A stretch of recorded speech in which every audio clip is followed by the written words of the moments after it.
పుట్టంటే ఎంతో ముద్దురా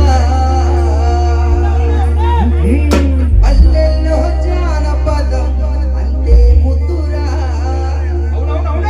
ఏ తల్లికైనా తన బిడ్డంటే ఎంత ఇష్టమో మన పల్లెల్లో జానపదం కూడా అంతే ఇష్టమన్నా. సో అటువంటి జానపదాన్ని ప్రోత్సహిస్తూ ఈ రోజు ఇంత చక్కనైన అవకాశం మా యొక్క రఘు ఎస్విఎన్ బృందానికి ఇచ్చినంత వరకు ప్రతి ఒక్కరికి కూడా ధన్యవాదాలు తెలుపుకుంటామన్నా. సో మీకు ఒక సాంగ్ అదైతే పాల్గొన్నా మా పాల్గొన్న అమ్మాయికి అయితే లైన్ వేయడం జరిగిందన్నా. అవునన్నా, అది ఏ విధంగా చెప్పంటామన్నా?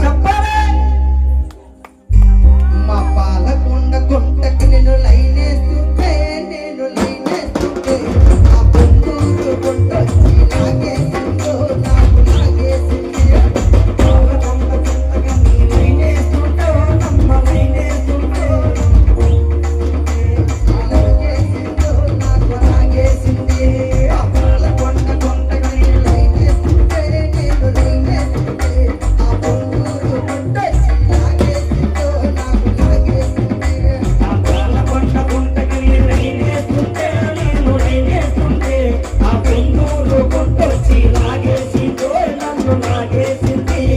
మల్లె పూలు పట్టుకొని కలకలుతుంటే నేను కలకలుతుంటే ఆ వైజాగు గుంటొచ్చి కొట్టేసింది ఒక హక్కిచ్చింది. మల్లె పూలు పెట్టుకొని వెనకెళ్తుంటే నేను వెనకెళ్తుంటే ఆ వైజాగు గుంటొచ్చి కొట్టేసింది ఒక అగ్గిచ్చింది. పాలకొండ గుంటకి లైన్ వేస్తుంటే నేను లైన్ వేస్తుంటే ఆ పొందూరు గుంటొచ్చి లాగేసిందో నాకు లాగేసింది. పాలకొండ గుంటకి నీ లైన్ వేస్తుంటే నేను లైన్ వేస్తుంటే ఆ పొందూరు గుంటొచ్చి లాగేసిందో నన్ను లాగేసింది. మల్లె పూలు పట్టుకొని కలకలుతుంటే నేను కలకలుతుంటే ఆ వైజాగు గుంటొచ్చి కొట్టేసింది ఒక హక్కిచ్చింది. పూలు పెట్టుకొని వెనకెళ్తుంటే నేను వెనకెళ్తుంటే ఆ వైజాగు గుంటొచ్చి ముంచేసింది ఒక అగ్గిచ్చింది.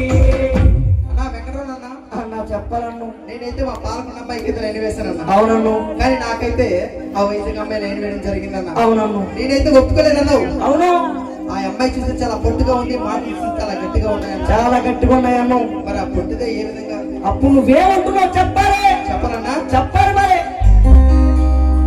ఇది పొట్టిదాయి కాదమ్మా,